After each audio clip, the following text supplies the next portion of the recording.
हुमैरा का सवाल हुआ है सर, सॉवरेंटी में पावर्स अनडिविजिबल होती हैं, मगर सेपरेशन ऑफ पावर्स भी हमने पढ़ा है, please make me understand. Okay, ये बड़ा कंफ्यूज करता है जी सवाल। हमने सॉवरेंटी में पढ़ा कि सॉवरन की पावर्स इनडिविजिबल होती हैं। सॉवरन, इसको जरा प्लीज अंडरस्टैंड कीजिएगा। कॉन्सेप्ट ऑफ सॉवरेंटी में एक कॉमन मिस्टेक जो करते हैं बच्चे वो ये होता है कि जो सॉवरन होता है he has the absolute authority, but it does not mean कि सॉवरन के पास अथॉरिटी है तो सॉवरन के एब्सोल्यूट अथॉरिटी है, तो वो सॉवरन अपनी अथॉरिटी डेलीगेट नहीं करता। फॉर एग्जाम्पल पाकिस्तान में कॉन्सेप्ट ऑफ डिवाइन सॉवरेनिटी है। अब डिवाइन सॉवरन है, उसकी सॉवरेनिटी की पावर, सॉवरन पावर डिवाइड नहीं हो सकती उसकी। जो सॉवरन के पास अथॉरिटी है वो इनडिविजिबल अथॉरिटी है, वो डिवाइड नहीं हो सकती। लेकिन सॉवरन क्या करता है, उसके अंडर डिफरेंट इंस्टीट्यूशन हैं। इंस्टीट्यूशन ए है, इंस्टीट्यूशन बी है, इंस्टीट्यूशन सी है, कोई भी, यहाँ डिवाइन है या पॉपुलर है, कोई भी सॉवरेनिटी है, उसके अंडर में डिफरेंट इंस्टीट्यूशन होते हैं, A B C, legislature, executive, judiciary. इनके पास भी पावर होती है, बट इनके पास सॉवरन पावर नहीं होती। सॉवरन पावर इसके पास है, इनके पास डेलीगेटेड पावर होती है। इनके पास सॉवरन उनको अथॉरिटी देता है कि आप ऐसा कर लो। सो पावर्स इनके पास भी होती हैं, लेकिन एब्सोल्यूट पावर, सॉवरेनिटी का मतलब है कि सॉवरेनिटी का मतलब होता है एब्सोल्यूट पावर्स। जैसे ये ऐसे ही है, मैं आसान लफ्ज़ में समझाऊं कि इख्तियार तो हम सबके पास होता है, लेकिन घर में हम छोटा मोटा फैसला खुद कर लेते हैं, बट फाइनल अथॉरिटी एक खास बंदे के पास होती है। अथॉरिटी हमारे पास भी होती है, बट एक limited. Supreme authority, final authority rest with particular individual और पर्टिकुलर इंस्टीट्यूशन। स्टेट के अंदर उस जो फाइनल अथॉरिटी है उसको हम सॉवरेनिटी कहते हैं।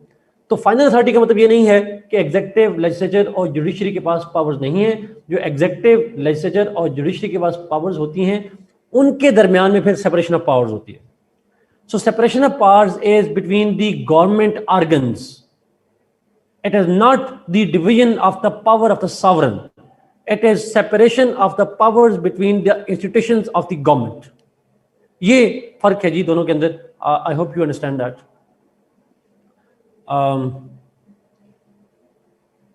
अच्छा, फ्रांस का पीएम और प्रेसिडेंट के इलेक्शन एंड डिसमिस के वे, फ्रांस का प्रेसिडेंट डायरेक्टली अवाम इलेक्ट करते हैं Sajid, people directly elect the president of France, और पीएम जो है वो इलेक्टेड नहीं होता, PM is appointed by the president himself. President PM को अपॉइंट करता है। एक बात तो ये तय होगी। डिसमिसल की जहां तक बात आ गई, president can be dismissed by impeachment. Impeachment के जरिए से प्रेसिडेंट को डिसमिस किया जा सकता है, जबकि प्राइम मिनिस्टर को डिसमिस करने का तरीका यह है, दो तरीके हैं, या तो प्रेसिडेंट उसे रिमूव कर सकता है या उसे वोट ऑफ नो कॉन्फिडेंस से नेशनल असेंबली फ्रांस की डिसमिस कर सकती है। ये दो method, I hope it's clear now. Constitutional council of France का फंक्शन बता दें, आकिब ने पूछा। कॉन्स्टिट्यूशनल काउंसिल ऑफ फ्रांस का बुनियादी मकसद है इंटरप्रिटेशन ऑफ द कॉन्स्टिट्यूशन। जहां कॉन्स्टिट्यूशन की इंटरप्रिटेशन करनी हो, it is the function of the constitutional council. नाम से ज़ाहिर है, it this council interprets the constitution, that's it. अच्छा, ठीक हो गया रिमशा, उस पर कर दूंगा। एक और सवाल है, इस टेबल के अलावा बाकी countries like Germany etcetera MCQs के लिए प्रिपेयर करेंगे? यस जी, जर्मनी और मलेशिया और ईरान को आप एमसीक्यूज के लिए, और एक दो ईरान के अंदर एक दो टॉपिक बता दूंगा, वो आपने तैयार भी कर लेने, आसान है, लेकिन एक दो टॉपिक और भी बता दूंगा, कर लेंगे। उसकी मैं एक शॉर्ट सी आउटलाइन बना के दे दूंगा आपको इंशाल्लाह। कभी कभी एमसीक्यूज उस पर नोट आ जाता है ईरान के अंदर। डॉक्टर सायरा ने पूछा, जी मैं एमसीक्यूज का लिंक शेयर करूंगा जुल्फकार आप लोगों के साथ। I will share the link of MCQs.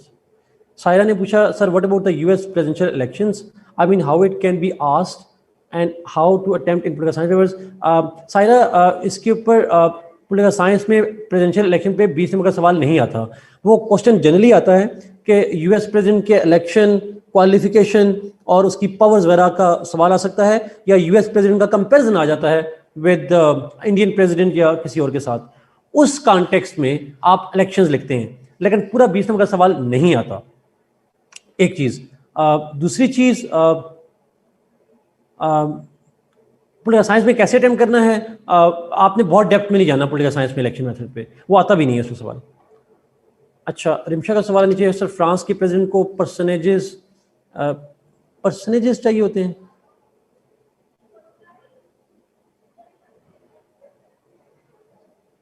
Imsha, I didn't get the question. अगर आप प्लीज को जरा रीफाइट कर दें.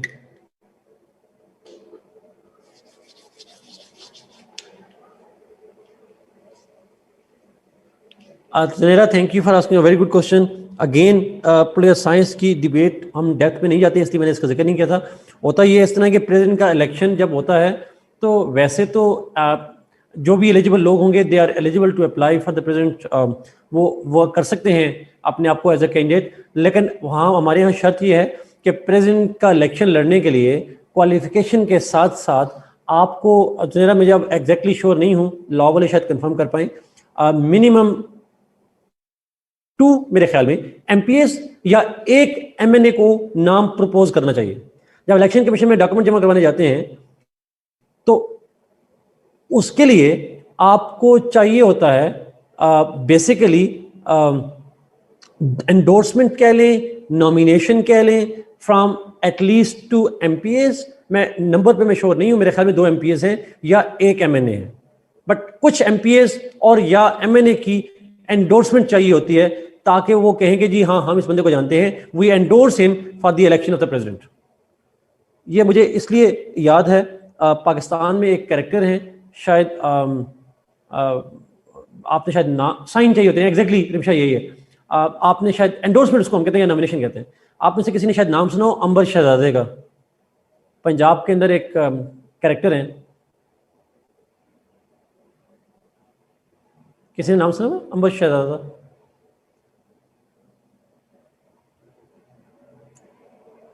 किसी ने नहीं सुना हुआ आई गेस. बड़ा इंटरेस्टिंग कैरेक्टर है. जरा यूजुअली यस, ऑब्वियसली जब पार्लियामेंट से एंडोर्स चाहिए इसका मतलब किसी पोलिटिकल पार्टी से बिलोंग करना हो चाहिए इसका, या पोलिटिकल पार्टी के साथ होना चाहिए.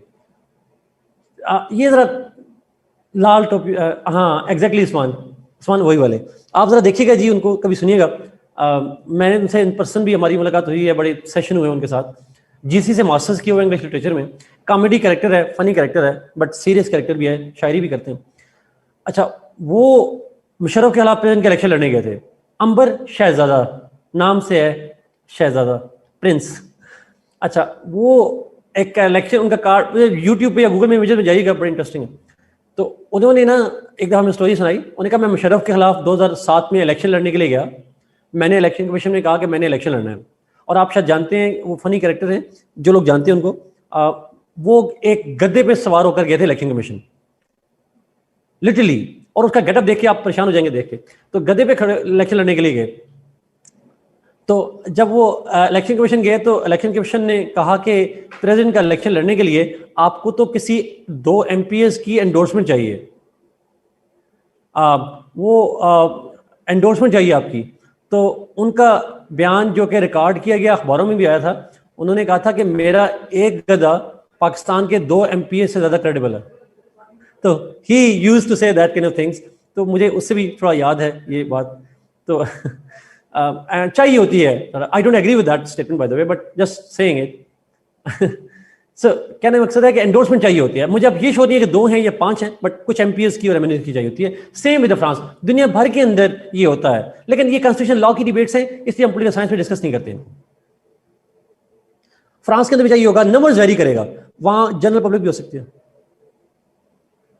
नहीं जी, I don't agree with his term because that's a bad statement to quote. हम इंसानों को एनिमल से कंपेयर नहीं कर सकते. ह्यूमंस बुरे हों या अच्छे हों, they are humans obviously. But anyway, let's move जी, I guess to, I guess चलते हैं. चार्ट जरा नासिर ओपन करना जरा प्लीज.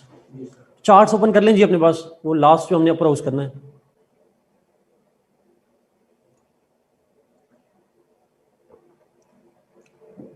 मैं कर लूँ नासिर ओपन?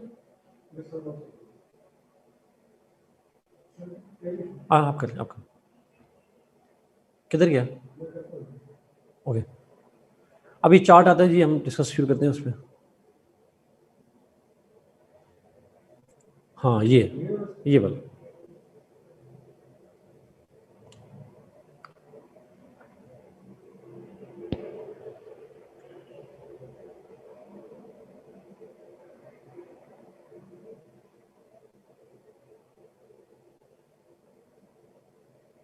जी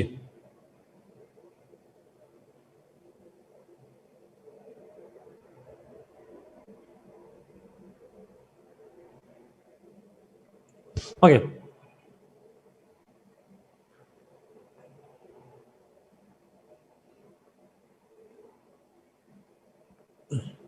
मैं करूं?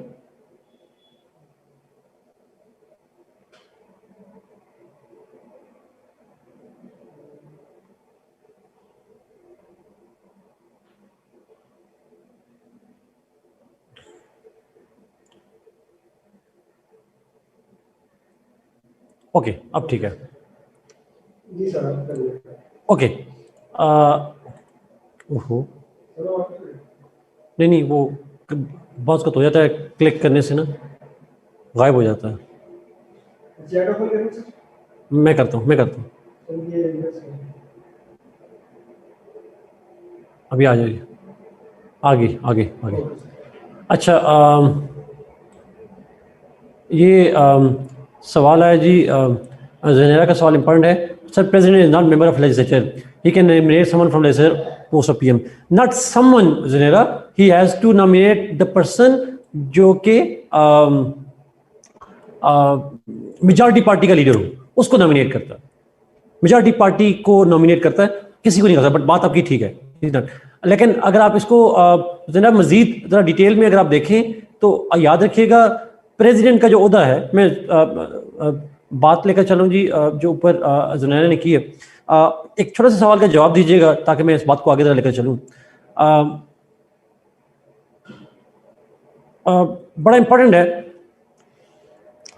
मुझे बताएं प्रेसिडेंट के ओहदे को हम टाइटल क्या देते हैं? What is the title of the president's office?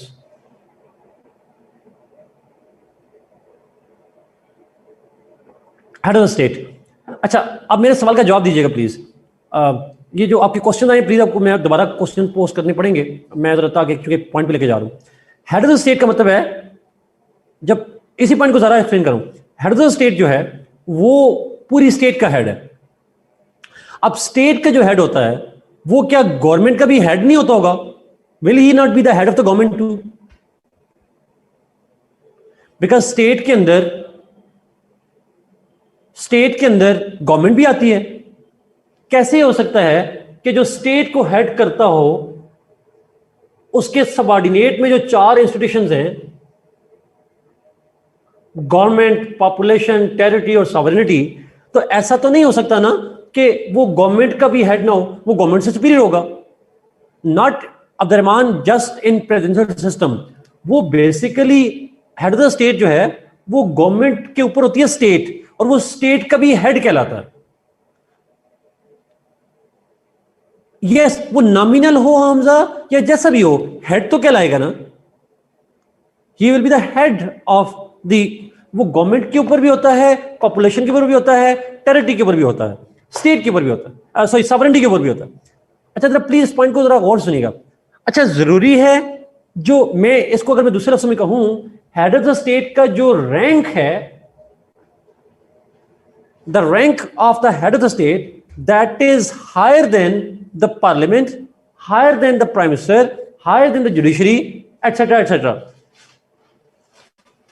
अब इसकी मैं आपको जरा थोड़ी एग्जांपल है, ये फिलॉसफी है पॉलिटिकल सिस्टम की, ये सवाल बड़ा इंपॉर्टेंट है। देखिए, मैंने आपको प्रेसिडेंट की जब पावर्स दिखवाई, मैंने कहा ही कैन ग्रांट पार्डन, बताया था ये बात। अब जुडिशरी सजा देती है, गवर्नमेंट के आर्गन में से एक आर्गन है जुडिशरी, वो सजा देती है। माफ हेड ऑफ द गवर्नमेंट नहीं कर रहा, माफ कर रहा है head of the state, Trump कर रहा है। ऐसा ही है, ही कैन डू इट। और मैंने आपका जजेस अपॉइंट कौन करता है?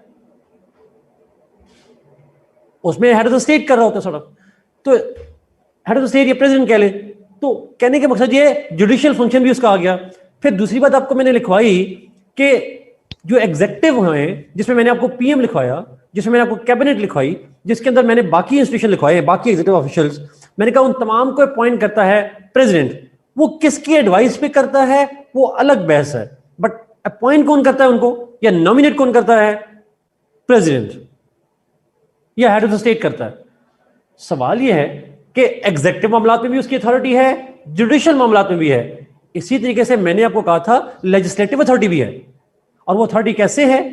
जो भी लेजिस्लेचर साइन करती है बिल, वो अप्रूवल कौन देता है? Who approves it? Head of the state. तो याद रखिएगा, ये जो उसका रोल आप मुझे पीएम के हवाले से कह रहे हैं, ये पीएम के हवाले से कोई अनहोना रोल नहीं है। पीएम तो एग्जीक्यूटिव कहलाता है, वो तो लेजिस्लेचर को भी इन्फ्लुएंस करता है, लेजिस्लेचर के बिल्स को भी साइन करता है, वो तो जुडिशरी के डिसीजन को पार्डन भी कर सकता है। तो इसलिए ये कोई पॉइंट में रखिएगा हमेशा कि जब हेड ऑफ द स्टेट या प्रेसिडेंट को डिस्कस कर रहे होते हैं, you are not just discussing the executive only, you are discussing the legislature. आप पूरे स्टेट का हेड बना रहे हैं उसको, ये उसका एक ब्रॉड। अच्छा, अब मैं इसको समझाने के लिए, छोटी सी बात को समझाने के लिए, आप में से कुछ लोग शायद जानते हो, जरूरी है हाई रैंक वाले बंदे के पास पावर भी ज्यादा हो, जिसका रैंक ऊपर हो उसके पास पावर ज्यादा हो? Is it necessary?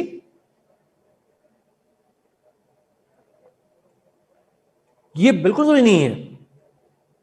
मैं चले ऐसा करता हूं, मैं ग्रेड 18 में हूं, यूनिवर्सिटी लेक्चर ग्रेड 18 का होता है, और एक एसएचओ ग्रेड 15-16 का होता है, पावर किसके पास ज्यादा होती है?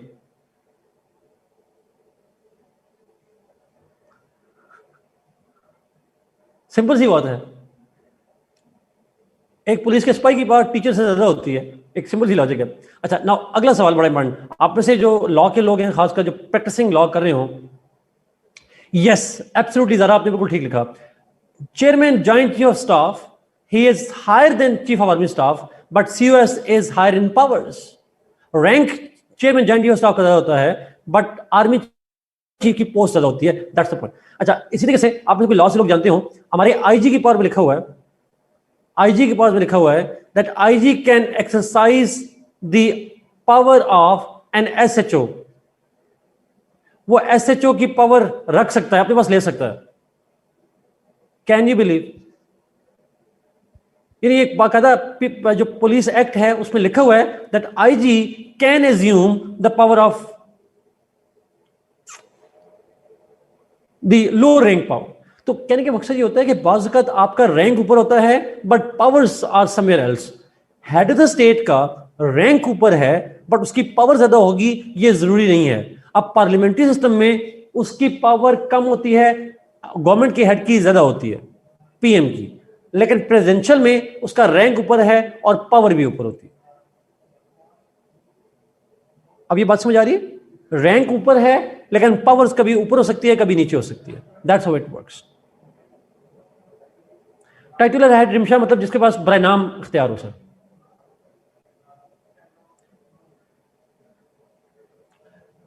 सात पार्लियामेंट्री में head of the government, presidential में हेड ऑफ द स्टेट।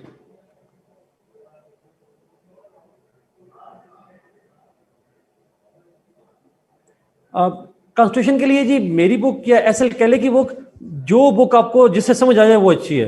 मेरी बुक से अगर आपको समझ आ रही है तो दैट्स एनफ, अगर नहीं आ रही फिर केले की बुक ले लें। केले की बुक में थोड़ा लेंथ ज्यादा है sir, that's the problem, otherwise वो भी ठीक है। और केले की बुक में सारे कॉन्स्टिट्यूशन है नहीं, जो लिखा हुआ है वो ठीक है बट उसमें है नहीं। ओके जी, ये बात समझ आ रही है आपकी? सायरा मेरे पास नहीं है केले की सॉफ्ट कॉपी, आई विश होती। मरियम, हमने कोई नई टॉपिक डिस्कस नहीं किया, पुराने सवालों के जवाब दे रहे हैं, हमने नया टॉपिक कोई नहीं शुरू किया। नो, पाकिस्तान में प्रेसिडेंट लेजिस्लेचर का मेंबर नहीं होता जी, लेकिन हम लेजिस्लेचर का हिस्सा कहते हैं उसको, प्रेसिडेंट को। दुनिया भर में जो हेड ऑफ द स्टेट होता है वो लेजिस्लेचर का हिस्सा होता है, वो एग्जीक्यूटिव का भी हिस्सा होता है, वो जुडिशरी का भी हिस्सा होता है। वो एग्जीक्यूटिव का भी हिस्सा है, वो लेजिस्लेचर का भी हिस्सा है, वो जुडिशरी का भी हिस्सा है।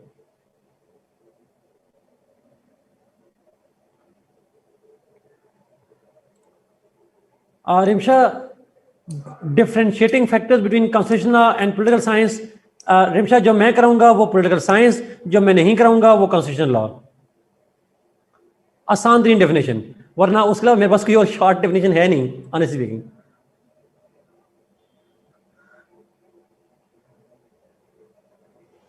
ऑनेस्टली स्पीकिंग मुझे वो समझ नहीं आ रही मैं कैसे डिफरेंशिएट करूं, मुश्किल हो जाएगा मेरे लिए करना। इस नहीं, जो उस वक्त की गवर्नमेंट होगी वही कराती है। वैसे इलेक्शन पाकिस्तान के हर मुल्क में अपना तरीका है ज़ुनैरा, पाकिस्तान में तो इलेक्शन कमीशन करवाता है, गवर्नमेंट नहीं करवाती।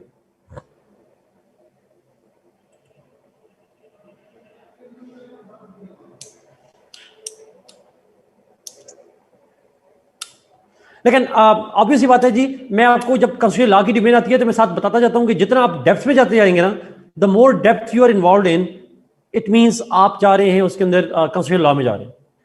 हमारे सब्जेक्ट में इतनी डेप्थ नहीं है। ओके, ओ ये क्या होता है, चलें बाद में करते हैं।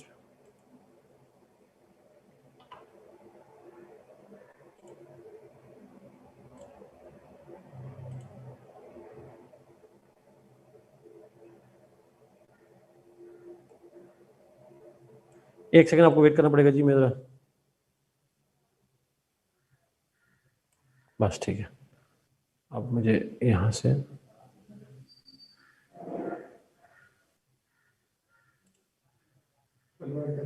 बस आ गया, मैं कर दूं, चैट से ये देखो आ गया। Okay sir.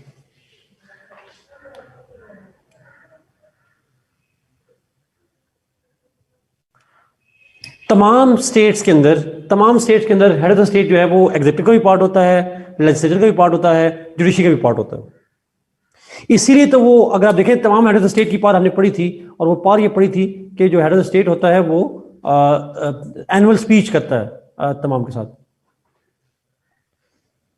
Okay, let's go to upper house जी। अपर हाउस पे जरा जाते हैं।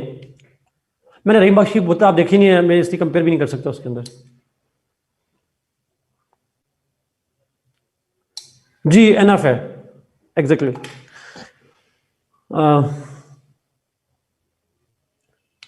जिस दिन आपको मुझे सवाल समझ नहीं आया तो अगर आप दोबारा लिखते हैं प्लीज।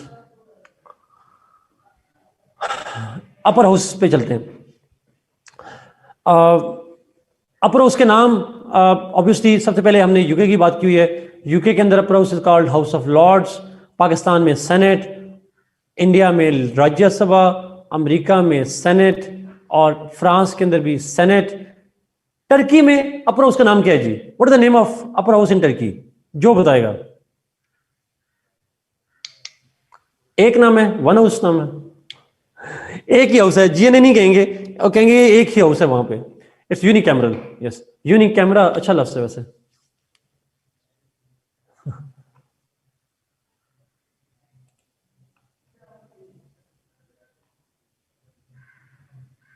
जिस पाकिस्तान में भी है, इन पाकिस्तान टू, वहां भी है। यस, ऐसा सिंगल हाउस ही, एक ही हाउस है, अपर हाउस होता ही नहीं वहां पे। ओके, तो ये इसलिए देखिए मैंने लास्ट दो लाइनें ब्लैंक खाली छोड़ी हुई हैं, ये इनकी बात करेंगे। कंपोजिशन पे चलते हैं। अपर हाउस के मेंबर्स कितने होते हैं? यूके में हाउस ऑफ लॉर्ड्स के मेंबर हैं 800, पाकिस्तान में है 104, 245 इन इंडिया, यूएस में 100, फ्रांस के अंदर 348। अच्छा, इन मुल्कों में से एक मुल्क ऐसा है जिसके अंदर कॉन्स्टिट्यूशन के अंदर नंबर्स कम कर दिए गए बट प्रैक्टिकली भी कम नहीं हुए, और वो है पाकिस्तान। पाकिस्तान में 104 हैं करंटली, बट नेक्स्ट इलेक्शन जो होंगे मार्च 2021 में, उसके बाद नंबर्स हो जाएंगे 96। फाटा मर्जर के बाद से नंबर्स जो हैं वो 96 हो जाएंगे। तो अभी 104 बैठे हुए हैं लीगली, कॉन्स्टिट्यूशनली 104 मेंबर्स हैं पाकिस्तान में। बट अगर आप 2022 में देंगे या 21 में फेल हो जाएंगे तो फिर आप जाके जो है वो 104 96 कहिएगा। अभी आपने 104 ही कहने हैं। Okay, next qualifications.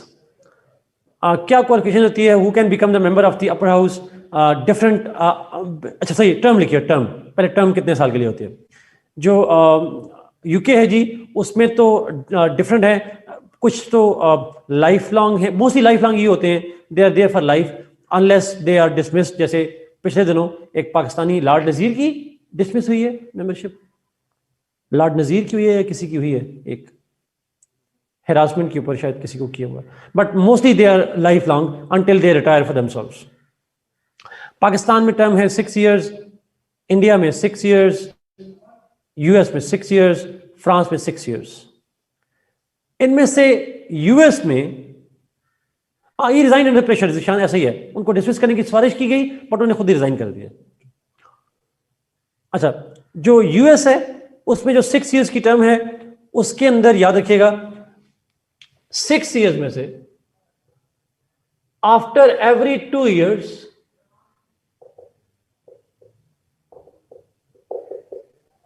हर 2 इयर्स के बाद 1/3 members retire. After every 2 years 1/3 member are retired और उनकी जगह पे नए मेंबर्स आ जाते हैं। तो हर 2 साल बाद सेनेट में से 1/3 मेंबर्स रिटायर हो जाते हैं। दैट्स हाउ इट हैपेंस जी ओवर देयर। ये आपको थोड़ा करना पड़ेगा, उसके अंदर अपडेट करनी पड़ेगी। बाकी तमाम मुल्कों में, पाकिस्तान में, इंडिया में और फ्रांस के अंदर जहां जहां 6 साल जी इलेक्शन होगा उनकी जगह पे वो रिप्लेस होंगे। और जो पाकिस्तान है, इंडिया है और फ्रांस है, वहां पे half member retires after every 3 years। वहां 3 साल बाद हाफ मेंबर्स रिटायर हो जाते हैं और उनकी जगह दोबारा इलेक्शन होती है। अमेरिका में 1/3 members after every 2 years। Pakistan, India और फ्रांस के अंदर half members after every 3 years। आखिरी स्टेटमेंट, ये जो मैंने कंपोजिशन लिखी है, यूके में तो 800 मेंबर्स जनरली आते हैं, लेकिन पाकिस्तान में आप जानते हैं there are equal seats among 4 provinces. हर सूबे से कितनी सीट्स आती हैं सेनेट में? अगर आप में से कोई जवाब दे पाए। How many seat from each province? Not 26, 23। साथ आप जो कह रहे हैं आप ठीक कह रहे हैं, लेकिन बाकी को मिला दें कोटा वगैरह को, 23 सीट्स जी, 23 फ्रॉम ईच प्रोविंस। तो 4 करके 92 बन जाएंगी। 92 के बाद 8 सीट हैं फाटा की, 100 हो गई, plus 4 seats are from Islamabad. 23 seat जब मैं हर प्रोविंस की कह रहा हूं, उसमें अंदर कोटा की सीट शामिल हैं, टेक्नोक्रेट्स भी, माइनॉरिटीज भी, वो सारी शामिल हैं। So 23 seats from each province plus 8 from FATA plus 4 from Islamabad. India में it is almost similar, equal seats from each province plus some special reserve seats. America में equal seats from each province, each state, sorry America में state कहते हैं। 50 states हैं, हर state में से 2-2 लोग आते हैं। फ्रांस के अंदर प्रोविंसेस नहीं हैं, और वो प्रोविंसेस नहीं है, देयरफॉर वहां पे डिफरेंट रीजन से इक्वल सीट्स नहीं होती, डिफरेंट रीजन्स की डिफरेंट सीट्स होती हैं। मैं इस पॉइंट को दोबारा रिपीट करता हूं। पाकिस्तान, इंडिया, यूएस, तीनों मुल्कों में हर प्रोविंस से equal number of seats. Pakistan में 23 ईच, इंडिया में 23 नंबर नहीं है, डिफरेंट नंबर है, जितना भी नंबर है, प्लस सम अदर सीट्स होती हैं, वहां पे रिजर्व सीट होती है, जैसे हमारे यहाँ फटा की हैं, तो वहां पे डिफरेंट है। यूएस में 50 स्टेट्स हैं, हर स्टेट में से 2-2 लोग आते हैं। फ्रांस के अंदर वहां पे डिफरेंट रीजन्स हैं, प्रोविंसेस नहीं हैं, और हर रीजन की सीट्स अपर हाउस में डिफरेंट होती है, according to their population it is different. वहां पे इक्वल सीट्स हर रीजन से नहीं होती हैं। अहमद जिशान, आपका सवाल बहुत ही अलग सवाल है। If seats are not equal then wouldn't it kill the purpose of upper house? Zeeshan, what is the purpose of upper house? Ahmad Zeeshan, बड़ा इंपॉर्टेंट सवाल है। अपर हाउस का पर्पस है फेडरेशन को चलाना। अगर आपको याद हो, मैंने कहा था फेडरेशन के लिए it is must to have the upper house bicameral होना चाहिए, और उस अपर हाउस में हर छोटा हो, सूबा या बड़ा हो, उसे इक्वल रिप्रेजेंटेशन देनी चाहिए। तो अहमद जिशान, आपके सवाल के जवाब में फ्रांस फेडरेशन नहीं है, यूके फेडरेशन नहीं है। अगर ये दोनों फेडरेशन नहीं है तो यहां इक्वल सीट ना भी हो तो क्या purpose of upper house effect होगा जिशान? अगर यूनिटी स्टेट हो और वहां इक्वल सीट्स ना हो तो वहां कोई इफेक्ट नहीं होगा। जिशान, आपने बिल्कुल ठीक कहा, क्वेश्चन आपका बिल्कुल वैलिड है, बट चूंकि फ्रांस में और यूके में यूनिटी है इसलिए फर्क नहीं पड़ता। पाकिस्तान, इंडिया और यूएस तीनों फेडरेशन हैं और तीनों में इक्वल सीट्स होना जरूरी होता है।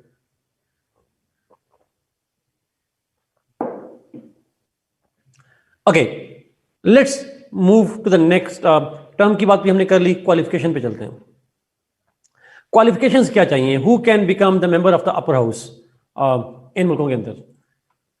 अच्छा,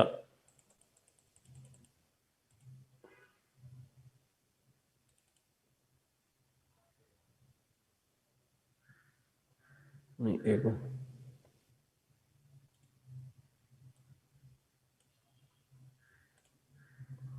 कहाँ चला जाता है? चैट पे चली गई। अब आ गई, ठीक है ठीक है, आ गई, कर दें आप। Again let's see the qualification जी, डिफरेंट क्वालिफिकेशंस हैं. फॉर एग्जांपल यूके के अंदर अगर आप देखेंगे तो you will find out different qualifications, वहाँ पे डिफरेंट क्वालिफिकेशन नजर आएंगी. For example some are law lords, जो लॉ के एक्सपर्ट होते हैं. सम आर हेरिडिटरी पीयर्स, जो नस्ल दर नस्ल उनको मेंबरशिप मिल जाती है. कुछ को क्राउन अपॉइंट करता है. तो डिफरेंट मेंबरशिप है, कोई फिक्स क्राइटेरिया नहीं है, कोई क्वालिफिकेशन फिक्स नहीं है. पाकिस्तान में एज 30 ईयर्स है, बाकी सेम एज नेशनल असेंबली, सिर्फ एज ज्यादा है. हमारे नेशनल असेंबली में एज कितनी चाहिए, अगर आप मुझे बता सके? 25 एग्जैक्टली. तो एज 30 यहां पे कर लें, बाकी सेम, सादे का मीन भी और सारी चीजें होनी जरूरी है. इंडिया में 30 ईयर्स, बाकी सेम एज लोकसभा. अमेरिका में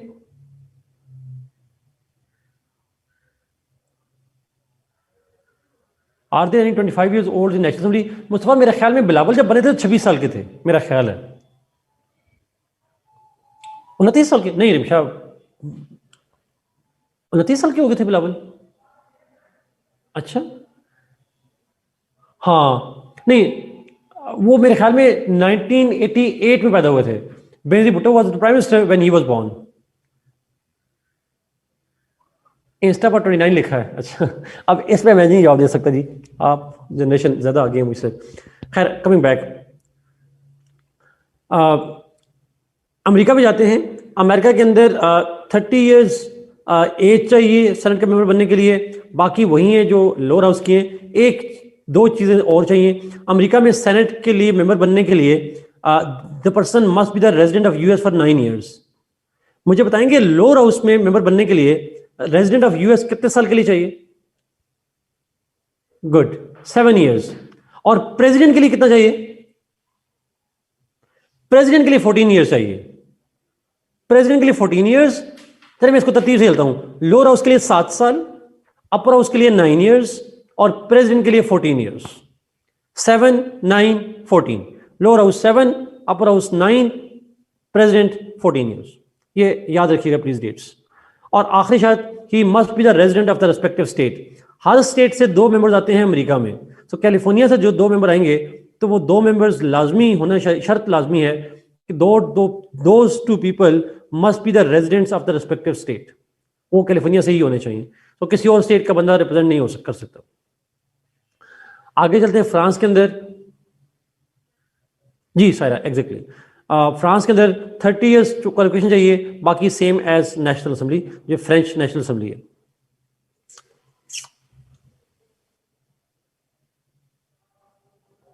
chart say that 6 year required.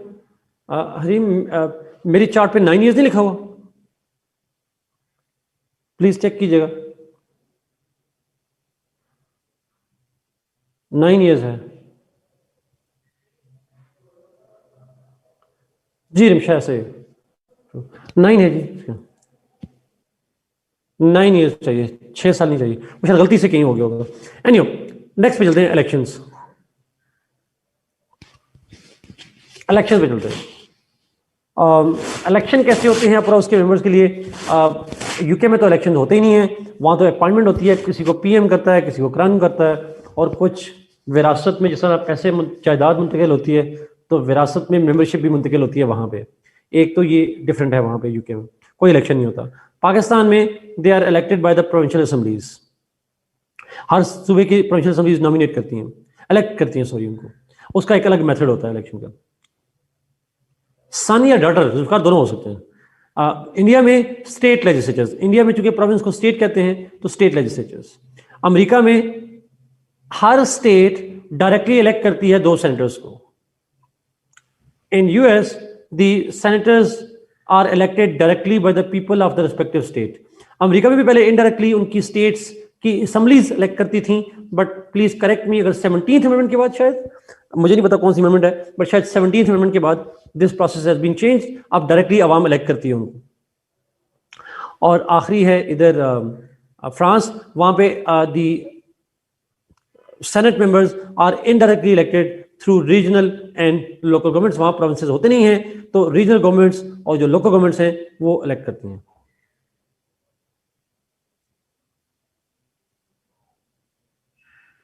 Seventeen amendment है, ओके, दैट्स ग्रेट. ओके जी, let's go to functions and powers. France के अंदर रीजनल स्टेट्स, रीजनल और लोकल गवर्नमेंट जो है वो इलेक्ट करती है उनको, सेनेट के मेंबर्स को। Let's go two powers. Upper house की पावर्स क्या होती हैं? बड़ी आसान सी हैं। तमाम मुल्कों में अपर हाउस का पहला लेजिस्लेशन से रिलेटेड फंक्शन ये है to make law, to amend law, to repeal laws along with the lower house. Lower house upper house के साथ मिलकर लॉज बनाते हैं, लॉ को अमेंड करते हैं और लॉ को रिपील करते हैं। तमाम मुल्कों के अंदर, चाहे यूके हो या चाहे फ्रांस हो, तमाम में सेम पावर्स हैं। दोनों हाउसेस की ऑलमोस्ट पावर इक्वल होती है। एग्जेक्टिव पावर्स से क्या मतलब है? एग्जेक्टिव के ऊपर क्या कंट्रोल होता है? What is the control of the upper house on executive? तो अगर आप देखें पहले 3 मुल्कों में, पाकिस्तान, इंडिया और यूके, इनमें upper house can only debate the adjective policies. वो डिबेट कर सकते हैं, कोई मेजर कंट्रोल नहीं होता। ना इन्वेस्टिगेशन कर सकते हैं, ना उनके खिलाफ वोट ऑफ कॉन्फिडेंस, ना उनके खिलाफ, ना उनके साथ वोट ऑफ कॉन्फिडेंस, ना vote of no confidence. Upper house में वोट ऑफ नो कॉन्फिडेंस वगैरह नहीं होता, तो अपर हाउस की पावर एग्जीक्यूटिव के ऊपर बहुत लिमिटेड। डिबेट कर लेते हैं, डिस्कशन कर लेते हैं, क्रिटिसाइज कर लेते हैं, रेजोल्यूशन पास कर सकते हैं, बट कोई मीनिंगफुल एक्शन नहीं ले सकते अगेंस्ट द एग्जीक्यूटिव। लेकिन अमेरिका में ऐसा नहीं होता। अमेरिका में अपर हाउस ना सिर्फ डिबेट करता है बल्कि कंट्रोल भी करता है, और वो कंट्रोल सिर्फ प्रेसिडेंट को नहीं करता, एग्जीक्यूटिव की बाकी लोगों को भी कर सकता है। वो कैबिनेट को भी कंट्रोल करते हैं। वो इम्पीचमेंट अगर प्रेसिडेंट के खिलाफ कर सकते हैं तो वो इम्पीचमेंट अगेंस्ट दी कैबिनेट भी कर सकते हैं। वो इम्पीचमेंट उनकी ब्यूरोक्रेसी को भी कर सकते हैं। सो वहां पे इम्पीचमेंट का एक बहुत बड़ा कंट्रोल है। वो इन्वेस्टिगेशन अपर हाउस कर सकता है अगेंस्ट दी एग्जीक्यूटिव, प्रेसिडेंट के खिलाफ, प्रेसिडेंट के किसी कैबिनेट मेंबर्स के खिलाफ उनको इम्पीच भी कर सकते हैं, अच्छा इम्पीच भी, और उनके खिलाफ इन्वेस्टिगेशन भी कर सकते हैं। और एक और फंक्शन है वहां पे, all the executive appointments are confirmed by the officials, all the appointments are confirmed by the Senate. Senate confirms the appointment of the officials. True, Saira, true. Yes, Mustafa, yes. आगे France में चले जाएंगे।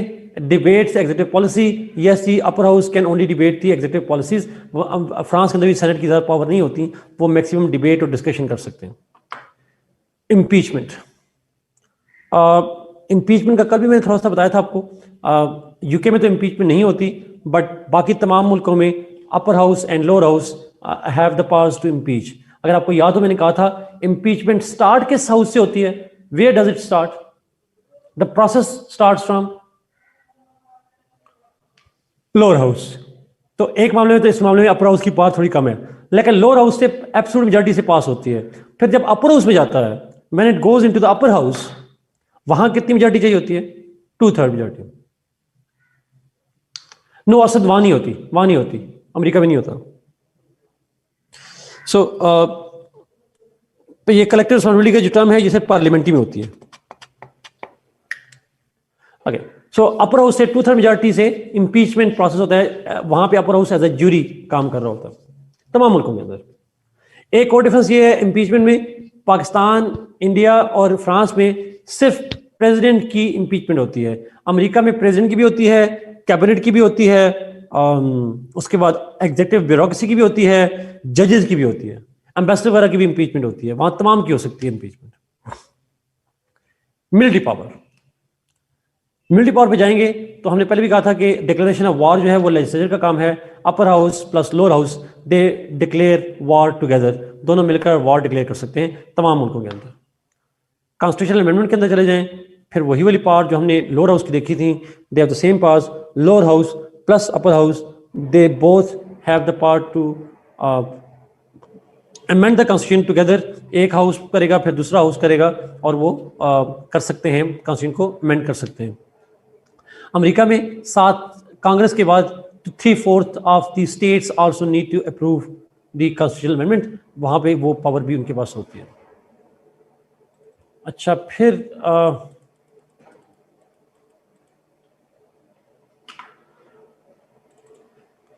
आगे चलते हैं जी। उसके अंदर diplomatic powers के ऊपर अगर हम जाते हैं,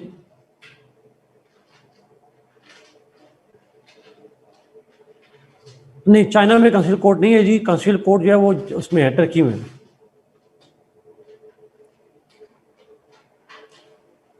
ओके, डिप्लोमेटिक पावर्स पे जब जाएंगे तो डिप्लोमेटिक पावर्स में जो यूएस यूके है वहां पे upper house can debate the foreign policy. Upper house foreign policy पे डिबेट कर सकता है, nothing more nothing less. Pakistan और इंडिया में भी जो अपर हाउस है, डिबेट का आउटकम क्या होता है हमारा? कैथारसिस। वो अपने दिल की भड़ास निकाल लेते हैं, अपने एक ओपिनियन एक्सप्रेस कर देते हैं, nothing more.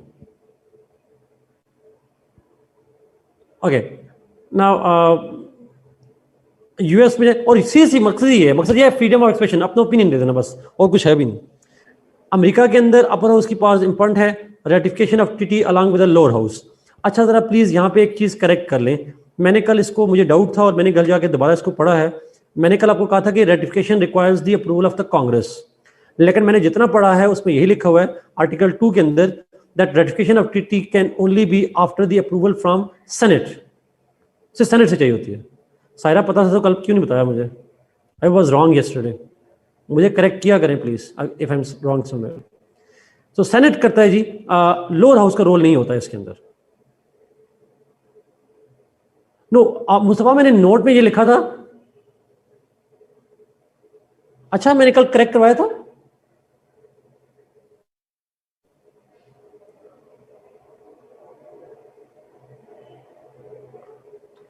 Ji, along with वाला कट कर दें।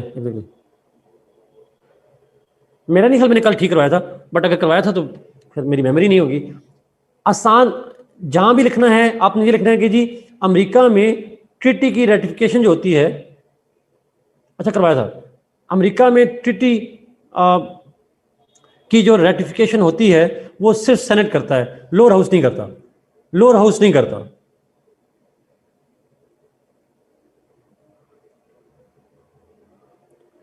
जी, तमाम अपॉइंटमेंट्स 3 बार मैंने कहा है, तमाम अपॉइंटमेंट्स, चौथी बार कह रहा हूं, कंफर्मेशन चाहिए होती है उसकी सेनेट से। Okay,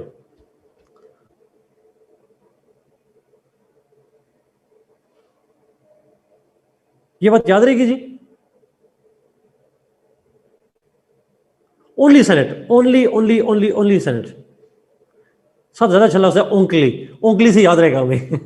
I know typing mistake है, बट ओंकली सेनेट जी, ये याद रखिएगा प्लीज। नेक्स्ट पे चलते हैं। ये ऊपर भी करेक्ट लीजिएगा, क्योंकि मैंने जब लोअर हाउस था तो मेरे ख्याल में लिखा हुआ ये था कि लोअर हाउस में, कि लोअर हाउस जो है वो कांग्रेस के साथ मिलकर करता होता है, बट यूएसए में जो रेटिफिकेशन है वो सिर्फ और सिर्फ जो है वो अपर हाउस करता है। ये याद रखिए, लोअर हाउस का कोई रोल नहीं होता। फ्रांस के अंदर दोनों हाउस करते हैं। यस जजीन, बोथ। नीचे जाते हैं जुडिशियल पावर के ऊपर। यूएस में, ऐसा यूके में, द हाउस ऑफ लॉर्ड्स जो अपर हाउस है, it appoints the supreme court जजेस। सुप्रीम कोर्ट जजेस की अपॉइंटमेंट में उसका एक रोल होता है, खासकर जो लॉ लॉर्ड्स हैं, they have a role over there. Pakistan में the upper house senate has a limited role in the appointment of जजेस। जजेस की अपॉइंटमेंट में सेनेट का एक लिमिटेड रोल होता है, जिसको हम पढ़ेंगे जाके। पार्लियामेंट्री कमेटी बनती है जिसके अंदर सेनेट के भी मेंबर्स होते हैं, वहां पे एक रोल है। इंडिया में upper house has no role in जजेस या जुडिशरी से रिलेटेड कोई रोल नहीं है। यूएस के अंदर the senate confirms the appointment of जजेस ऑफ फेडरल कोर्ट्स। अच्छा, मैं बार बार लफ्ज फेडरल कोर्ट्स इस्तेमाल कर रहा हूं। अमेरिका में सुप्रीम कोर्ट के साथ साथ फेडरल कोर्ट्स अलग होती हैं। ये बात आपको मैंने उस वक्त लिखवाया था जब मैंने आपको क्या लिखवाया था, जब मैंने आपको फेडरेशन पढ़ाई थी। आपको याद है? मतलब अमेरिका में फेडरल कोर्ट्स अलग होती हैं, स्टेट कोर्ट्स अलग होती हैं। पाकिस्तान में ऐसा नहीं होता, हमारे यहाँ फेडरल कोर्ट्स ही हैं सारी। अच्छा, जुडिशरी के लेक्चर में था। मुझे लगता है फेडरेशन में था, बट जो भी था बताया हुआ। तो अमेरिका में सुप्रीम कोर्ट और जो फेडरल कोर्ट्स हैं उनके जजेस की जो अपॉइंटमेंट है उसकी कंफर्मेशन होती है सेनेट से। अपॉइंट कौन करता है उनको? वो अपॉइंट्स देम।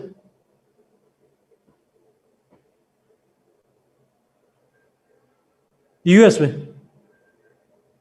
हर स्टेट या प्रेसिडेंट करता है एग्जैक्टली, और उनकी कंफर्मेशन जो है वो सेनेट कर रहा था। लास्ट पे चलते हैं जी। फ्रांस के अंदर 1/3 members of the constitutional council are appointed by the president of senate. ये भी कल बात मेरे ख्याल में मैं बता चुका था। टोटल कॉन्स्टिट्यूशनल काउंसिल के कितने मेंबर्स होते हैं? 9 एग्जैक्टली। सायरा सिर्फ एक छोटी सी चेंज ये करनी है, 1/3 मेंबर्स बाय द सेनेट नहीं कहना, by the senate president. 1/3 are appointed by the Senate President, 1/3 are appointed by the National Assembly President, and 1/3 are President of France.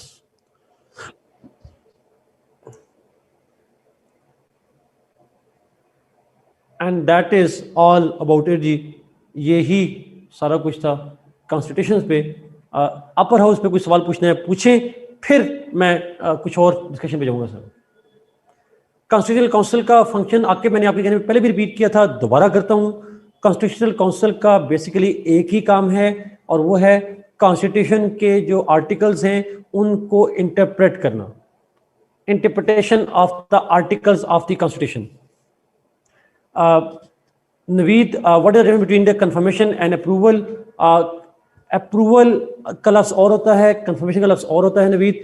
Technical difference पे जाने के बजाय कंफर्मेशन से मतलब यह है कि जो प्रेसिडेंट है उसके इख्तियार को चैलेंज, अगर आप अप्रूवल लिखेंगे then that would give an impression that appointment is not the right, senate appoints them. तो यहाँ पे इस केस में senate only confirms not appoints. Approval का मतलब ये होगा कि अथॉरिटी अप्रूवल करने वाले की है, कंफर्मेशन में authority remains with the person who makes the appointment.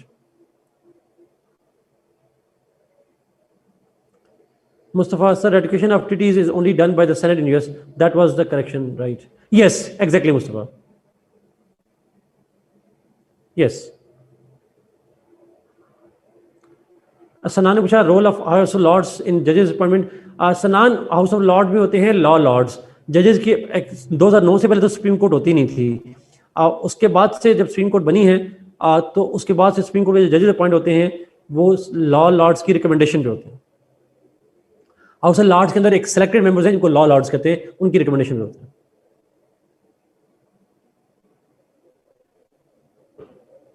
अच्छा, अब तमाम अपर हाउसेस में सबसे ज्यादा पावरफुल अपर हाउस किसका है?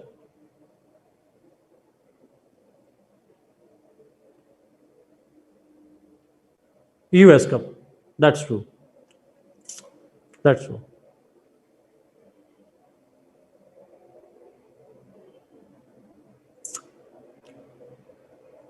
ग्रेट। अपर हाउस पे कोई सवाल पूछें जी और?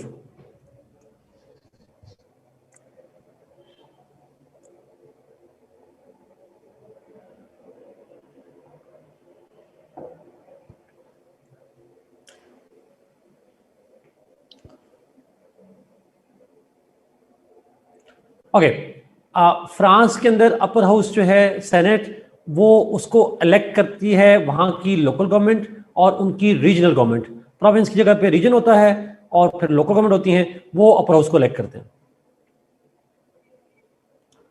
फ्रांस की जुडिशियल पावर्स ज्यादा हमने नहीं पढ़ी। फ्रांस की जुडिशियल पावर्स उसकी बात कर रही हैं, अपर हाउस की सेनेट की बात कर रही हैं ज्यादा। उस्मान, नो। अच्छा, जी अपर हाउस। फ्रांस के अंदर अपर हाउस जो है उसका जो सेनेट कहलाता है, उसका जो प्रेसिडेंट है सेनेट का, जो उसका हेड करता है, प्रिजाइड करता है, उसको प्रेसिडेंट कहते हैं। He appoints 1/3 members of the constitutional council.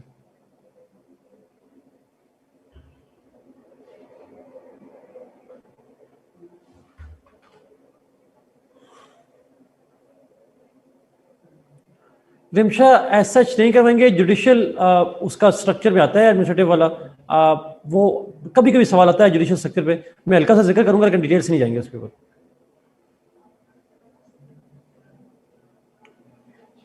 Shahbaz, आपका सवाल क्या है? If a state wants to shift from parliamentary to presidential like Pakistan, what are the implications in terms of government? Implications किसके ऊपर शबाज? स्टेट के ऊपर, पाकिस्तान की इकोनॉमी के ऊपर, पाकिस्तान की पॉलिटिक्स के ऊपर, पाकिस्तान की फेडरेशन के ऊपर, या जनरली? तो स्टेट का मतलब जनरली क्या होता है? पाकिस्तान में पार्लियामेंट्री से प्रेसिडेंशियल में जाएंगे तो पाकिस्तान की स्टेट वीक हो जाएगी फर्दर एक जुमले में, और उसके अंदर जो स्मॉलर प्रोविंसेस हैं उनके इख्तलाफात बढ़ जाएंगे और पंजाब डोमिनेट करना शुरू कर देगा in a simple language. So you are doomed. आपके यहाँ national integration will be major threat. कैसे? अगर बात करेंगे तो उस पर भी बात कर लेते हैं. जी सारे मैं भी इसके ऊपर चले हल्का सा जिक्र करूंगा फ्रांस का, अभी करता हूं. अभी सिर्फ अपर हाउस पे, इस पे जो पूछना अपर हाउस पे पूछे, फिर मैं उस पे ऊपर बाकी क्वेश्चन मैं आपके ले रहा हूं. और शहबाज अभी वैसे पाकिस्तान का हमने करना है, हम अभी पाकिस्तान के सिस्टम पे भी आएंगे. मैं शहबाज इसको इसलिए अभी डिटेल में नहीं बात कर रहा.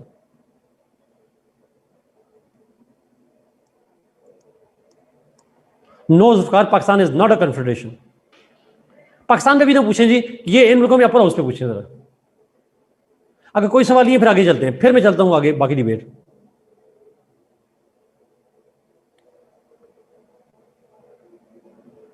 हाँ ये सवाल इंपॉर्टेंट है. जजीना आपके सारे क्वेश्चन पब्लिक प्राइवेट आते हैं, पब्लिक किया करें प्लीज. आप यस, उन्होंने पूछा जी पेपर में सवाल कैसे आता है. पेपर में सवाल मैंने आपको पहले भी बताया था, या तो इंडिविजुअली आता है या कंपैरिजन में आता है, दोनों तरह से आ सकता है.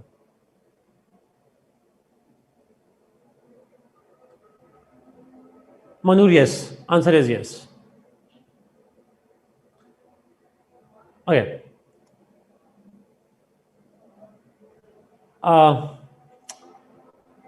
अच्छा मैं थोड़ा इन कॉन्स्टिट्यूशन का आपको बेसिक इंट्रोडक्शन जरा दे दूं जी. मैंने उस वक्त नहीं दिया था, मेरी तरफ से माजरत. मुझे एक छोटा से एक फाइल होगी एक्सेल की जो मैंने आपके साथ दोबारा शेयर करनी है बाद में जाके, लेकिन थोड़ा इंट्रोडक्शन में देना चाह रहा हूँ ताकि ये जो डिफरेंट कॉन्स्टिट्यूशंस हैं ये बने कब थे, इनका मतलब कंपैरिजन थोड़ा सा आइडिया आपको देना चाहता हूँ इसके बारे में. ये पेपर में नहीं लिखना आपने, लेकिन इंट्रोडक्शन में आप लिख सकते हैं. जब किसी सवाल था पहले भी इंट्रोडक्शन में क्या लिखना है, तो इंट्रोडक्शन में थोड़ा सा ये जो डिबेट अभी मैं करूंगा हर मुल्क की, तो आपने लिख सकते हैं. तमाम कोई भी क्वेश्चन आ जाए इन मुल्कों के कॉन्स्टिट्यूशन के ऊपर, आप ब्रॉड सा आइडिया जो इंट्रोडक्शन मैं पॉइंट बताऊंगा ये आपके इंट्रोडक्शन का पार्ट होगा. हर क्वेश्चन में कंपैरिजन नहीं करना, कंपैरिजन का सवाल है तब करना है वरना नहीं करना. जी अब्दुलरहमान, आंसर इज यस.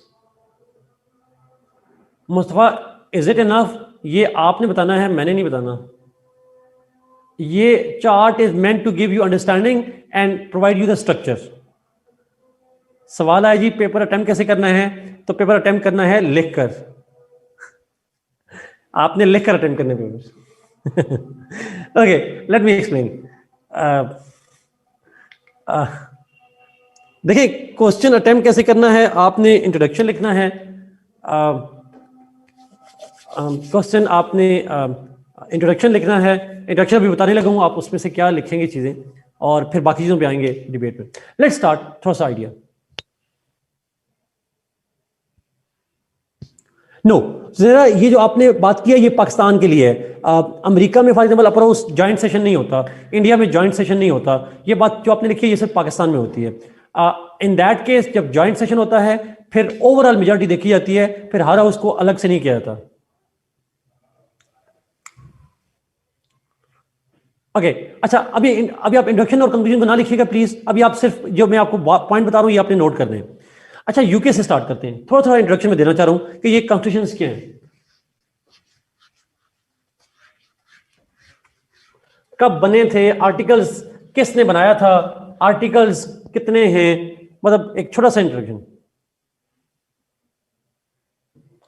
जी शहबाज, अभी हुई है जॉइंट सेशन पार्लियामेंट का हमारा, कुछ बड़े अरसे बाद हुआ है जॉइंट सेशन. लेकिन पाकिस्तान में होता है, दुनिया में नहीं होता है कॉन्सेप्ट जॉइंट सेशन का. यूके, ये जो बातें मैं आपको बता रहा हूं इनका इसका भी चार्ट बना हुआ है मेरे पास, वो मैंने शायद शेयर नहीं किया हुआ, वो आपको मिल जाएगा चार्ट. यूके बहुत से लोग जानते होंगे. यहां पे यूके के अंदर जो एक बेसिक चीज ये है, they do not make distinction between the constitution and the government, sorry, constitution and the law. UK does not have any constitution of its own. In UK, law is supreme. Every law is the supreme law. Constitution अलग से document नहीं है वहां पे. There is no separate document of the constitution in UK. Law क्या है वहां पे? वहां पे law is present in different forms. Some laws are passed by the parliament. Some are historical documents. Some are agreements. Some are conventions. ये जो British constitution या law के सोर्सेज हैं, ये कॉन्स्टिट्यूशनल लॉ में सवाल इन पे आता है, पॉलिटिकल साइंस में नहीं आएगा. बट समझने के लिए जरूरी है, आपको जानना जरूरी है बस. पार्लियामेंट भी लॉ बनाती है. हिस्टोरिकल कोई एग्रीमेंट्स हैं जैसे मैग्ना कार्टा वगैरह है, वो भी हो सकते हैं. ट्रीटीज वगैरह भी हो सकती हैं. कन्वेंशंस या रवायात भी हो सकती हैं. ट्रेडिशंस, कस्टम्स, अलग चीजें हैं. कन्वेंशन अलग है, यूजेज या कस्टम अलग है, but they can be link together. इन तमाम हिस्टोरिकल जो जितने डॉक्यूमेंट्स हैं पार्लियामेंट के, जो एक्ट्स लॉ पास हुए हैं, जो रवायात चल रही हैं, ये सारी मिलाकर उनका लॉ बनाती हैं. तो कोई कंपाइल्ड फॉर्म में नहीं है लॉ. और मुझे याद है जब मैं आपको कंपल्सरी पढ़ाता था करंट अफेयर्स, तो मैंने कहा था, एक लफ्ज़ यूज किया था, they do not have the codified constitution. पता नहीं आपको याद है नहीं याद, ये हमने उस वक्त किया था जब हम पाकिस्तान की न्यूक्लियर डॉक्ट्रिन पढ़ते थे. अब वो इतनी पुरानी बात हो गई है, मुझे भी याद नहीं मैंने कब कहा था, बट आई रिमेंबर हमने कहा था.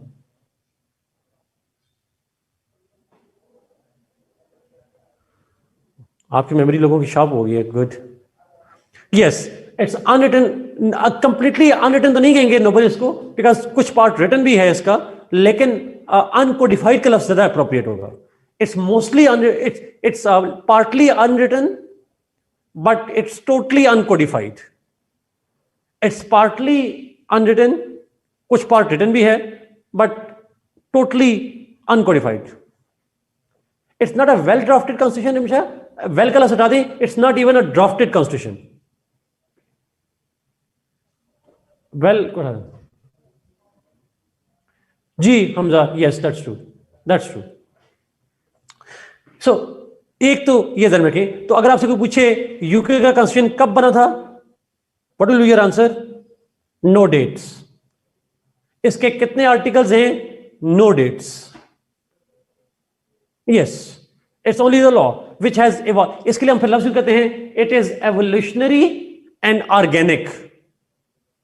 It is evolutionary and organic.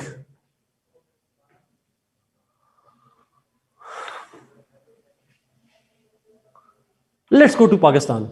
अब पाकिस्तान की बात करते हैं. पाकिस्तान का कॉन्स्टिट्यूशन कब बना था? पहला कॉन्स्टिट्यूशन कब बना था? When was our first constitution framed? 1956. खाली 56 लिखा है जुल्फकार, ये 1856 भी हो सकता है शबाज. 1956. अच्छा, तो क्वेश्चन इज, फिर उसके बाद दूसरा कॉन्स्टिट्यूशन बना 1962 में, तीसरा बना 1972 में, और फिर चौथा कॉन्स्टिट्यूशन बना 1973 में. जुल्फकार, पाकिस्तान उस दिन बन गया था जिस दिन पहला हिंदू मुसलमान हुआ था. ये पाकिस्तान स्टडी में लिखा हुआ है. आप ऐसे ना कहें पाकिस्तान नहीं था, रूहानी तो पर था. Okay, coming back to the point. जी 1972 में इंटरिम कॉन्स्टिट्यूशन था. इंटरिम कॉन्स्टिट्यूशन, वो इंटरिम कॉन्स्टिट्यूशन है, फुल फ्लेज कॉन्स्टिट्यूशन नहीं था, बट था तो कॉन्स्टिट्यूशन. 1972 में इंटरिम कॉन्स्टिट्यूशन. अच्छा, एनीहो, हम जिस कॉन्स्टिट्यूशन को पढ़ रहे हैं, द करंटली एप्लीकेबल कॉन्स्टिट्यूशन है, करंटली एनफोर्स कॉन्स्टिट्यूशन है, वो है 1973 कॉन्स्टिट्यूशन पाकिस्तान का. हमारा कॉन्स्टिट्यूशन बनाया किसने था? हमारा कॉन्स्टिट्यूशन किसने बनाया था? नहीं, भुट्टो साहब घर पे बैठ के बनाया था उन्होंने, भुट्टो साहब ने। ऐसे नहीं कहेंगे पेपर में आप। It was the national assembly of Pakistan. No, yes parliament कह सकते हैं आप। भुट्टो साहब कभी ना कहिएगा please. Bhutto was only the head of the government, not the person who made the constitution. हमेशा याद रखिएगा, it was the parliament of Pakistan या नेशनल असेंबली कह लें, उसने बनाया था। आप ये कह सकते हैं भुट्टो साहब की लीडरशिप ने बनाया था। It was presented, it was not presented by, it was prepared under the leadership of Bhutto साहब, बस। या in the time of Bhutto. Bhutto का टाइम तो खैर अभी भी है, भुट्टो तब भी जिंदा है, लेकिन भुट्टो साहब के लीडरशिप में बनाया गया था, लेकिन बनाया जो है वो पार्टी ने था, सारा पार्लियामेंट ने।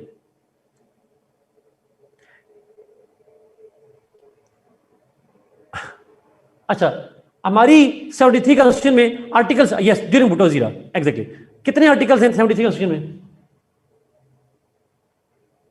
280, गुड, 280 आर्टिकल्स हैं। 12 चैप्टर्स हैं, ये मुझे नहीं पता सेक्शन कितने हैं, चैप्टर्स कितने हैं हमजा, ये आप याद कर लें, बट 280 आर्टिकल्स हैं, गुड। आगे चलते हैं इंडिया में। इंडिया का जो कॉन्स्टिट्यूशन है वो ऑब्वियसली रिटन भी है। इंडिया का कॉन्स्टिट्यूशन कब बना था? Any guess?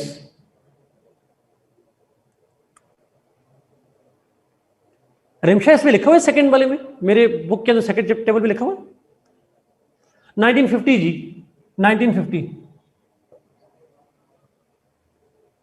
मेरी बुक के चैप्टर में लिखा हुआ है ये सारा टेबल।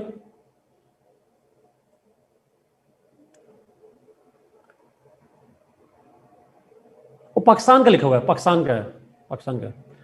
अच्छा, इंडिया का 1950, इंडिया का कॉन्स्टिट्यूशन 1950 बना था।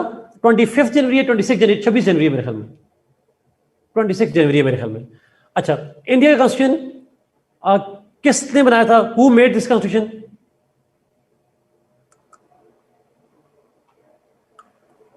Any guess? तो का नो साथ, no no no no no. अब मजा आएगा ना, पता चलेगा जरा, अब पता चलेगा इंसान थे वाकई। चले बता देता हूं जी।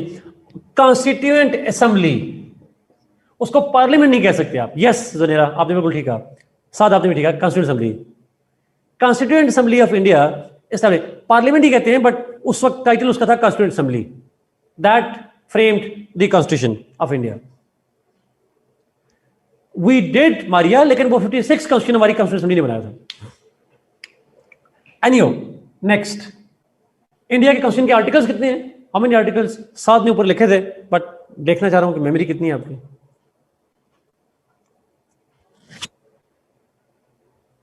साथ देखा 456, 457 जी। साथ मुझे शबाज आप दोनों का नंबर्स का मुझे एग्जैक्ट आइडिया नहीं है, क्योंकि उसके नंबर ऐड होते हैं, सो मैं एज्यूम कर रहा हूं 456, बट मुझे कंफर्म नहीं है। 4368।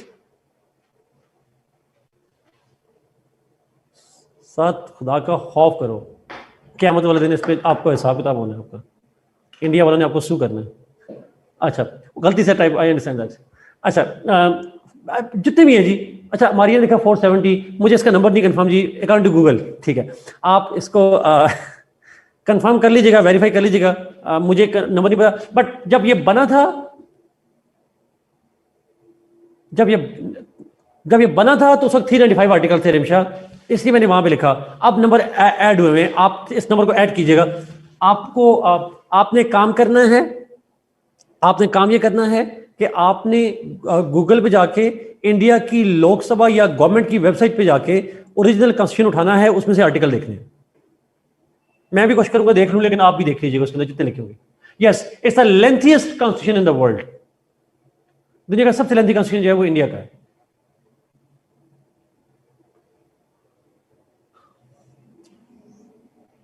लेंथीएस्ट रिटन कॉन्स्टिट्यूशन, ये याद रखिए। आगे चलते हैं, इंडिया के बाद अगला था यूएसए। यूएसए का कॉन्स्टिट्यूशन कब बना था? When this constitution was enforced कब हुआ था US constitution?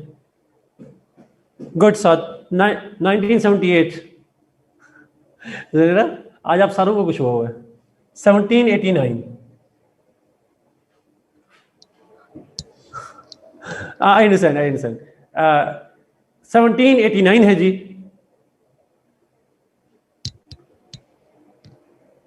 Shahbaz I don't think that they just saying it lengthy constitution actually means that असल में इंडियन स्टेट की मजबूरी है ना इस world's most diverse state in ethnically diverse state है और ये सारी इश्यूज हैं जी इंट्रोडक्शन में आएंगे अब ये सारी उसके अंदर यूएस का 1789 में बता यूएस का कॉन्स्टिट्यूशन किसने फ्रेम किया था हु फ्रेम दिस कॉन्स्टिट्यूशन जी रिमशा सही है नहीं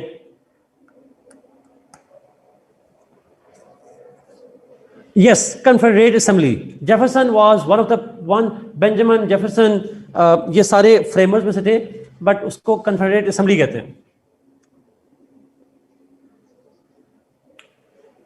फिर को रेटिफाई किया था स्टेट्स ने states had to ratify 13 states थी जिन्होंने रेटिफाई किया था उसको ऐसा ही था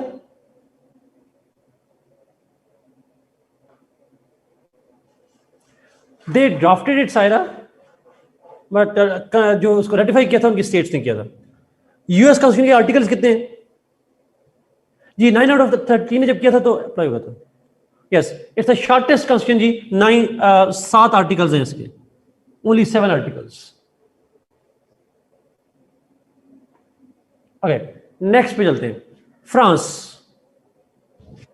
फ्रांस की भी हिस्ट्री है जी अच्छा यूएस का कॉन्स्टिट्यूशन ओल्डेस्ट कॉन्स्टिट्यूशन है US constitution is the oldest written constitution सबसे पुराना लिखा हुआ कॉन्स्टिट्यूशन है फ्रांस पे चलते हैं फ्रांस का कॉन्स्टिट्यूशन एंड मोस्ट रिजिड भी हमारा ठीक है वैसे हमारा आपको एक इंफॉर्मेशन के लिए बता रहा हूँ आप सबको आप इसको मोस्ट रिजिड तो हम कह देते हैं बट मेरे सवाल के बाद शायद आप ना ये कह पाए आप जानते हैं कि सऊदी अरेबिया का कॉन्स्टिट्यूशन क्या है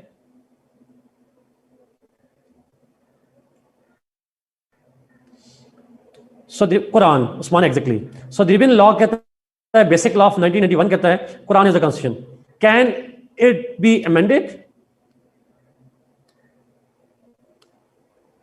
तो मोस्ट रिजिड कौन हुआ एग्जैक्टली ऐसे कहेगा नहीं लिखेगा नहीं एक वैसे बता रहा हूं सर तो आप सबसे रिजिड कहना अमेरिका को आप ये कहते हैं the most rigid of the developed states constitution जो है वो यूएस है ऐसे कह लें हमारे कोर्स में था हम जब मास्टर्स कर रहे थे 16 मुल्कों के कॉन्स्टिट्यूशन हमारे कोर्स में थे नाइजीरिया और इजिप्ट और पता नहीं कौन कौन से सारे तो उनमें सऊदी अरेबिया भी था तो हमारे टीचर ने कहा था कि आपने काम करना है 8 हमारे एक साल में थे 8 कॉन्स्टिट्यूशन दूसरे साल में थे तो हमारे टीचर ने कहा था कि सऊदी अरेबिया का कॉन्स्टिट्यूशन पढ़ने के लिए आपको अरेबिक पढ़नी है तो लिटरली हमें वो हो रहा था लेकिन हमें फिर उसकी कॉन्स्टिट्यूशन की जगह पे हमें उसका लॉ पढ़ाया जाता है बेसिक लॉ जर्मनी का बेसिक लॉ कहलाता है जर्मनी के कॉन्स्टिट्यूशन को कॉन्स्टिट्यूशन नहीं कहते बेसिक लॉ कहते हैं और यहां भी उसको बेसिक लॉ कहते हैं यूएस सऊदी अरेबिया के अंदर एनीहो लेट्स कम टू फ्रांस पे जाते हैं फ्रांस की भी बड़ी इंटरेस्टिंग हिस्ट्री है जी मॉडर्न फ्रांस कब बना था किसी को पता है ऐसा नहीं आएगा अगर आपके एमसीक्यूज में आ जाए मोस्ट रिजिड कॉन्स्टिट्यूशन तो आप यूएस को लिखेंगे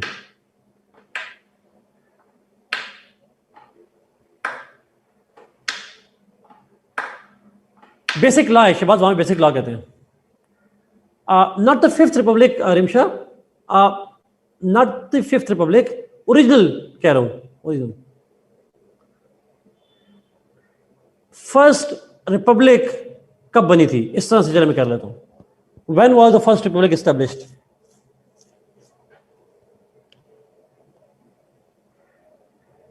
(1799) में पहली वो यस साथ एग्जैक्टली 17 मेरे ख्याल में 1799 ही है I am not sure Napoleon था साथ ये कंफर्म है क्योंकि वो पावर्स में 1799 में आया था तो we assume 1799 that is the time जब मॉडर्न फ्रांस जो है उसने पहली दफा रिपब्लिक बना रिपब्लिक क्या होती है मैं डिफाइन कर चुका हूं दोबारा रिपीट कर रहा हूं Republic is that state in which head of the state is elected वो स्टेट जिसमें head of the state elected हो उसको हम रिपब्लिकन स्टेट कहते हैं। जैसे पाकिस्तान में हेड ऑफ स्टेट इलेक्टेड होता है, इंडिया में इलेक्टेड होता है। मेरा आपसे सवाल है, यूके में head of the state elected होता है? आंसर इज यस और नो। नो। तो यूके जो है वो रिपब्लिक नहीं है, वो मोनार्की है। सारा आपने कहा 1789। अच्छा, मैं श्योर नहीं हूँ जी डेट पे, बट एनीहो फ्रेंच रेवोल्यूशन के बाद बना था, मैं उस पर श्योर नहीं हूँ, मैं उस पर कमेंट नहीं करूँगा। जो भी उस पर होगा उस पर कर लें। बस 2 मिनट है मुस्तफा, उसके बाद हम ब्रेक ले रहे हैं। तो फ्रांस का कॉन्स्टिट्यूशन पहली दफ़ा बना था 17 मतलब फ्रेंच रेवोल्यूशन के बाद बना था, उसी टाइम फ्रेम में। 89 है या 99 है, जो भी टाइम है। पहली रिपब्लिक बनी, फिर दूसरी बनी, फिर तीसरी बनी, फिर चौथी बनी। जो करंट फ्रांस का कॉन्स्टिट्यूशन है, जिसको 5th रिपब्लिक कहा जाता है, the current that was yes Saira 1958 में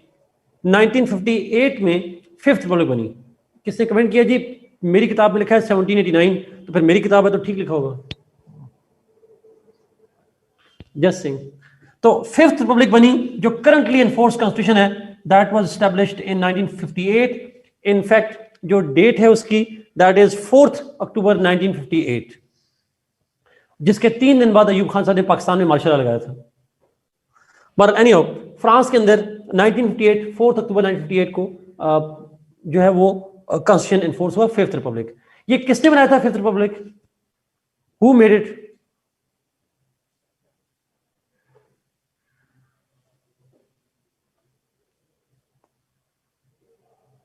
yes Saira, exactly, Charles de Gaulle ji. It's called one man constitution. इसको वन मैन कॉन्स्टिट्यूशन भी कहते हैं। ये किसी असेंबली ने नहीं बनाया, एक बंदे ने बनाया।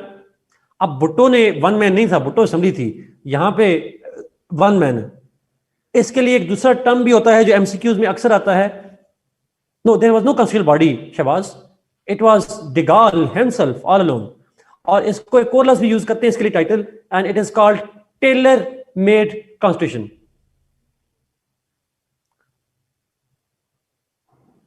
नहीं नहीं, कुछ नहीं लिखना। One man army, one man constitution भी कहते हैं, और साथ इसको कहना है it is tailor made constitution. Tailor made से मतलब है दर्जी जिस तरह आपको सूट जो चीज कर रही हो बॉडी की फिटिंग के लिहाज से सूट बनाता है, तो इसी तरीके से फ्रांस के अंदर भी जो कॉन्स्टिट्यूशन है वो टेलर मेड है, जो कि नेपोलियन कह रहा हूं, चार्ल्स डिगाल के इंटरेस्ट को देखकर बनाया गया था। पाकिस्तान के तीनों में से भी एक कॉन्स्टिट्यूशन को टेलर मेड कॉन्स्टिट्यूशन कहते हैं। कौन सा? ये पाकिस्तान के एमसीक्यू में भी आ सकता है। यस साद, एग्जैक्टली 1962, अयूब खान साहब वाला। और अयूब खान साहब वाकई इंस्पायर भी थे उससे, डिगाल से। और आपको पता है, हमने जब डिगाल ने 1958 कॉन्स्टिट्यूशन में अपनी असेंबली का नाम नेशनल असेंबली रखा, तो हमने अपने लोअर हाउस का नाम जो नेशनल असेंबली रखा था वो डिगाल से इन्फ्लुएंस होकर ही रखा था। बिकॉज डिगाल ने लोअर हाउस का नाम नेशनल असेंबली, अपर हाउस का नाम सेनेट, और हमारे अयूब खान साहब ने भी एक ही हाउस रखा नेशनल असेंबली, और बाद में हमने अपर हाउस का नाम सेनेट रख दिया। तो हमारे जो असेंबलियों के नाम हैं, हमने फ्रांस को कॉपी किया हुआ है, फ्रांस ने हमें कॉपी नहीं किया हुआ। प्लेजरिज्म हमारा है। अच्छा, फ्रांस के कॉन्स्टिट्यूशन के आर्टिकल्स हैं कितने? How many articles are there? Any guess? Google के बगैर? यस। नहीं हमजा, अभी भी 92 ही है मेरे ख्याल में। हमजा, मैंने तो लास्ट ईयर तक तो 92 ही थे।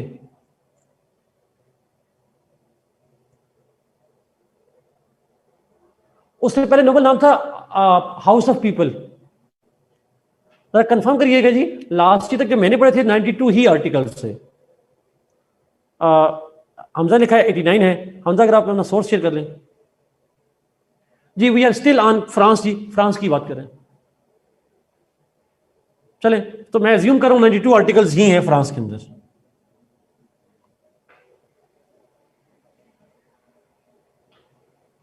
मे भी हमजा फिर 1-2-3 सालों में हुए हों, 1-2 सालों में हों, क्योंकि लास्ट ईयर तक मेरे पास 92 ही थे। इसको देखना पड़ेगा, फिर एकदम मैं कल दोबारा देख लूंगा। I will see it again and we can make corrections on that.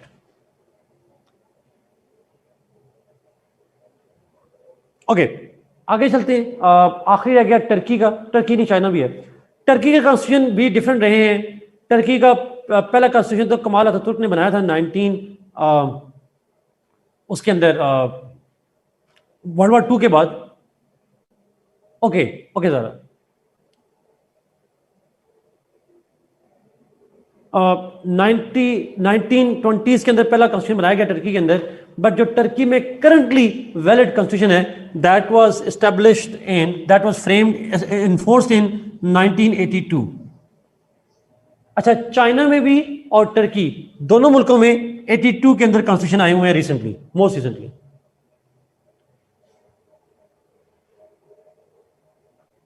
Turkey के अंदर this constitution was made by the military leadership, military martial law में बना था ये कॉन्स्टिट्यूशन। और अगर मैं गलत नहीं हूं तो टर्की के आर्टिकल्स हैं 132। अच्छा, टर्की और चाइना में मुझे मिक्स हो जाता है, एक के 177 है, एक के 132 है। मेरे ख्याल में टर्की 38 सर ठीक कह रहे हैं, 138 आर्टिकल्स। अब टर्की और चाइना में से एक के 138 है, एक के 177 है। अब ये मिक्स मुझे हो रहे हैं दोनों में से किसके हैं, बट आप देख लीजिएगा। अगर 177 टर्की के हैं, ओके, 177 टर्की के हैं, फिर चाइना के 138 है, ये आप उसको देख लीजिएगा। दिस इज द कॉन्स्टिट्यूशन जी। फिर आखिरी चाइना पे आ जाते हैं, 1982। चाइना के कॉन्स्टिट्यूशन भी डिफरेंट हैं, डिफरेंट बनाते रहे, माओ ज़ेडुंग ने बनाया, डिफरेंट कॉन्स्टिट्यूशन बनते रहे। ये कोई पहला कॉन्स्टिट्यूशन नहीं है, बट जो करंटली एनफोर्स कॉन्स्टिट्यूशन है 1982 का, और उसके आर्टिकल जो हैं वो 138 constitution articles. So this is a brief introduction जो आप हर उसके अंदर लिख पाएंगे। जब जिस पे भी सवाल आएगा उसके वजह से आप बात कर सकते हैं। Either from SL Kelly,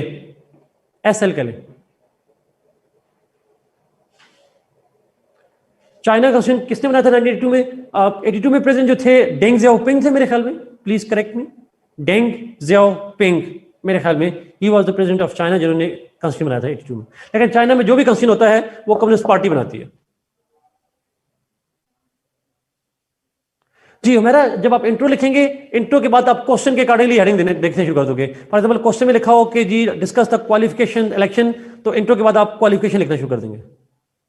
Turkey का मिलिट्री लीडरशिप जो 1982 में बनाया था, मार्शल लॉ में बना था वो।